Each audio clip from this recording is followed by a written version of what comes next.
Magandang araw mga bata! Handa na ba kayong makinig at malaman kung ano ang ating tatalakayin sa araw na ito? Pero bago ang lahat, tayo muna ay manalangin sa ating Panginoong Diyos. Sa ngalan ng Ama, Anak, Espiritu Santo. Amen. Lahat ba ay dumalo sa klase na ito? Mabuti! Ngayon naman ay bago ang lahat, naaalala niyo ba ang ating tinalakay sa ating nakaraang klase? Tama! Ito ay ang mga salitang ugat. Ano nga ba ulit ang mga salitang ugat?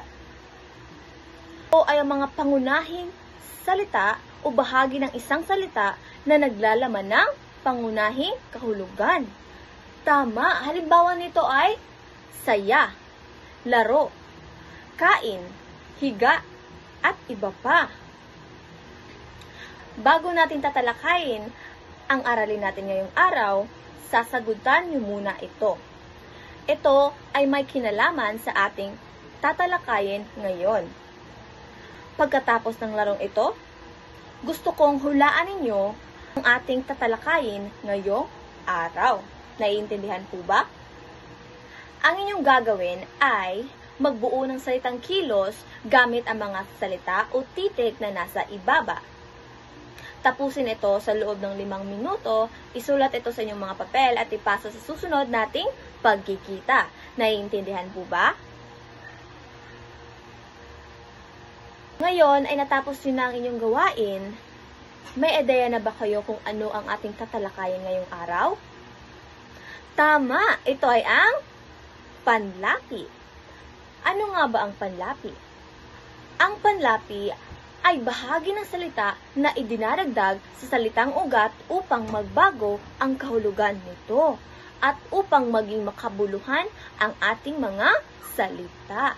Isipin nyo ang mga salita bilang Lego blocks. At ang mga panlapi ay parang espesyal na mga piraso na pwede nating idagdag sa simula o unlapi, gitna, o gitlapi, o hulapi, o sa dulo ng mga salita para magbago ang kahulugan nito. Parang magic, di ba? Halimbawa ng salita na may panlapi ay ang salitang ugat na laro. Kapag binibigyan natin ito siya ng panlapi, ay ang salitang laro ay nagiging naglaro. Nasaan ang panlapi sa salitang naglaro? Nasa unahan o ang naglaro ay halimbawa ng unlapi. Iba pang halimbawa ay ang laruin. Binibigyan natin ng panlapi ang salitang ugat na laro. Ang salitang ugat na laro ay nagiging laroin. Pwede din nating bigyan ng 2 panlapi ang isang salitang ugat. Halimbawa, ang salitang laro, bibigyan natin ito siya ng unlapi o hulapi o nasa unahan at dulo ng salita natin idadagdag ang mga salita. Halimbawa, salitang laro, nagiging paglaruan. Ang laro ay nagiging paglaruan. Nakikita natin na nasa unahan at nasa hulihan ang mga panlapi. Mahusay mga bata! Ngayon naman ay dumako tayo sa iba't ibang uri ng mga panlapi. Alam nyo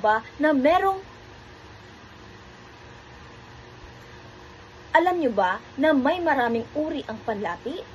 Ngunit, sa ating pagtatalakay ngayon, ay 3 uri lamang ang ating aaralin.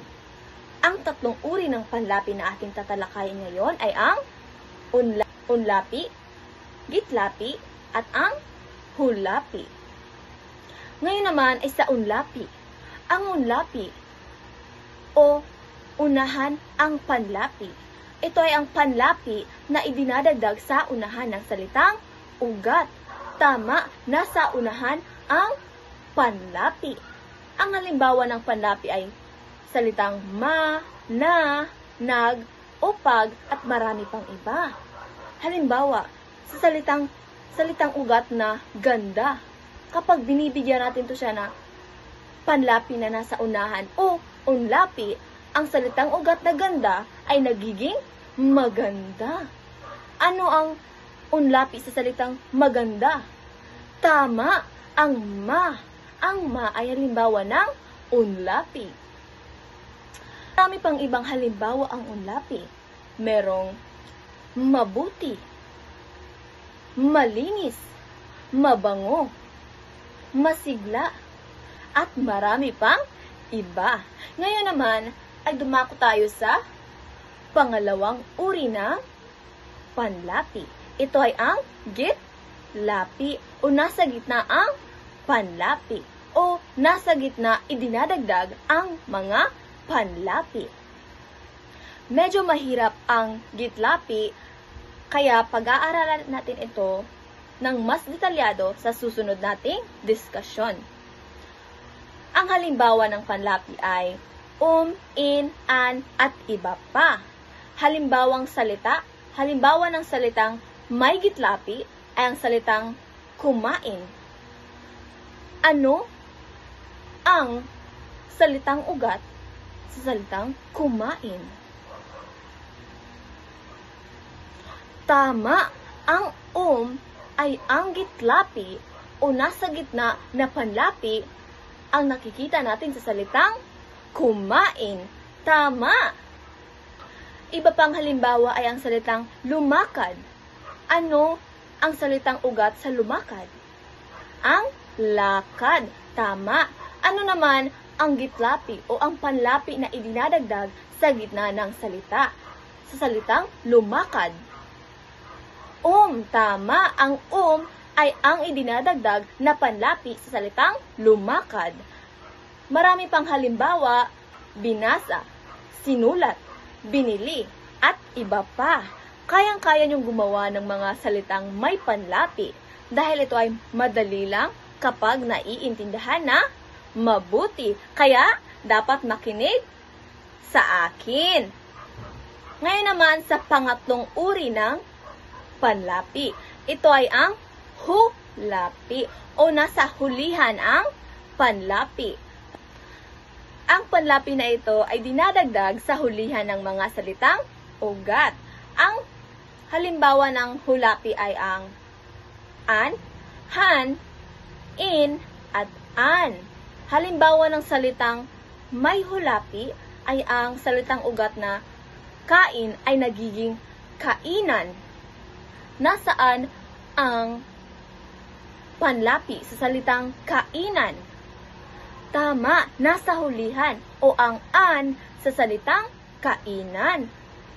Iba pang halimbawa, salitang laruin. Ano ang hulapi sa salitang laruin? Tama, ang in na nasa dulo ay siyang nagiging hulapi o ito ay ang panlapi na nasa hulihan ng salita. Tama, napakabuti nyo naman. Marami pang iba't ibang halimbawa ang hulapi. Halimbawa, sabayan, baguhin, linisan, at iba pa.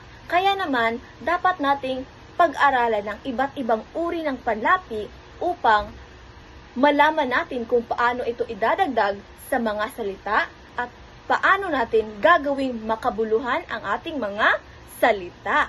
Tama. Ngayon naman, ano nga ulit ang panlapi?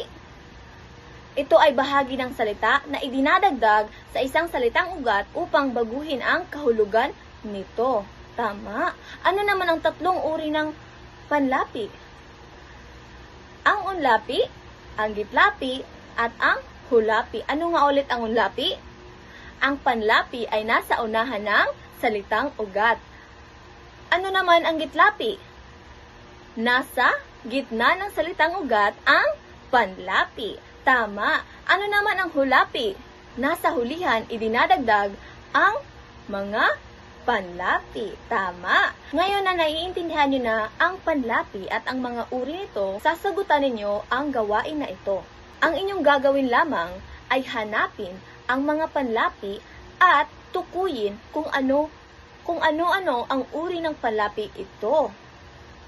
Sagutan ito sa 5 minuto at ipapasa sa susunod nating pagkikita. Tapos na ba kayong sumagot? Ngayon, ating itatama. Ngayon ay ating itatama ang inyong nagawa. Kung tama ba ang inyong nasagot o mali ba ang inyong nasagot. At o mali ba ang inyong nasagot? Ang direksyon ay subukan nating hanapin ang mga panlapi sa mga sumusunod na salita. Una, ang paglalaro.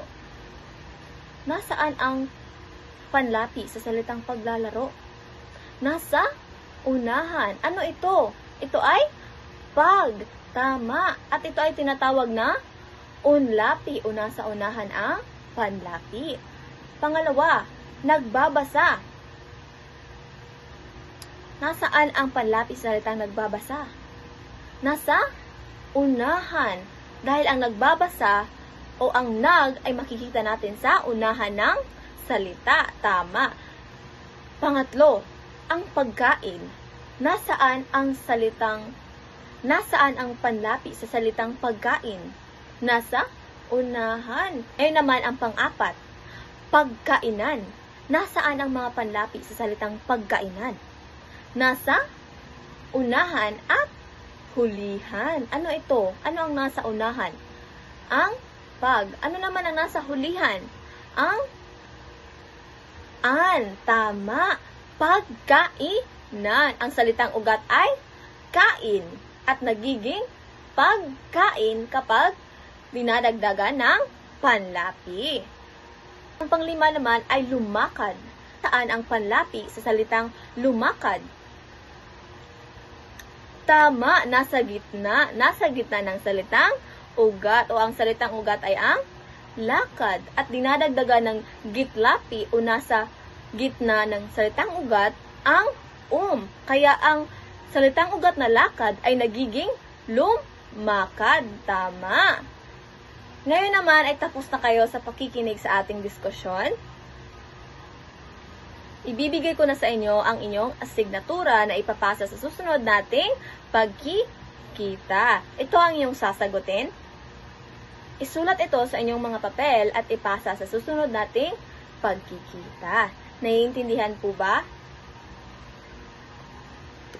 Naiintindihan ba ang ating tinalakay sa araw na ito?